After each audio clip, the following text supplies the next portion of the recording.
अस्सलामुअलैकुम दोस्तों, आज एक ऐसी ब्रेकिंग न्यूज लेकर आई हूं जो सुनकर शायद आप हंसेंगे या सर पकड़कर कहेंगे बस कर यार।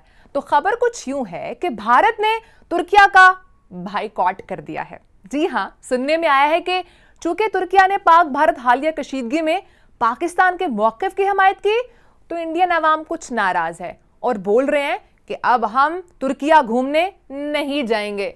वाह भाई, कमाल हो गया। अब आपको लग रहा होगा अब तो तुर्किया की सयाहत बर्बाद हो जाएगी, होटल्स बंद हो जाएंगे, मईशत हिल जाएगी।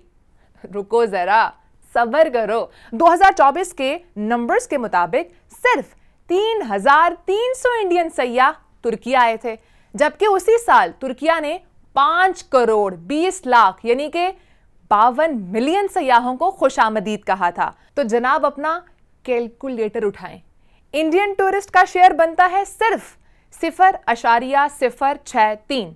तो हकीकत यह है कि तुर्किया को ना तो कोई खास नुकसान हुआ है ना होगा, बल्कि कुछ लोगों का मानना है कि यह बायकॉट तुर्किया के लिए नेमत बन सकता है। आइए जरा इन मुमकिना फवाइद पर एक नजर डाल लेते हैं। सबसे पहला फायदा, चोरी में कमी होगी। तुर्किया के कई होटल मालिकान ने शिकायत की है कि कुछ इंडियन सयाह तौलिए, चप्पलें, रिमोट के सेल, हत्ता कि अगर मौका मिले तो पर्दे भी ब्रीफ केस में रख लेते हैं।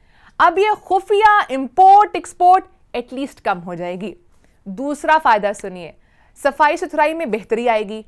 अब यह बात सब पर लागू नहीं है, मगर कुछ सयाह ऐसे भी होते हैं जिन्हें नहाना शायद गैर जरूरी लगता है। जब वो आसपास से गुजरते हैं तो लगता है कि वॉशरूम शायद खुद चलकर उनके पास आ गया हो।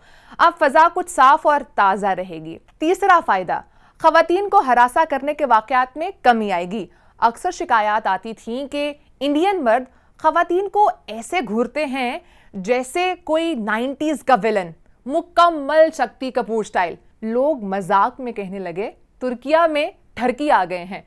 और अगर उनकी मीम्स, यूट्यूब शोज या स्टैंड अप्स देखें तो फहाशी, गाली गलोच और औरत की तजलील आम बात लगती है। तो ऐसी जहनियत से बचने के लिए जरूरी है कि तालीम और तरबियत को बेहतर बनाया जाए ताकि औरत को इंसान समझा जाए, कोई एलियन नहीं। अब सुना है भारत ने आज़रबाईजान का भी बायकॉट कर दिया। वाकई? तो भाई उन्होंने भी कहा है भारतीय बायकॉट से हमें कोई फर्क नहीं पड़ता। तो दोस्तों सवाल यह है कि क्या यह भारतीय बायकॉट वाकई असर रखता है? तो इसका जवाब है बिल्कुल भी नहीं। यह महज भारतीय हुकूमत और मीडिया का एक ड्रामा है, पहले से बेवकूफ पड़ी अपनी आवाम को मजीद बेवकूफ बनाने का।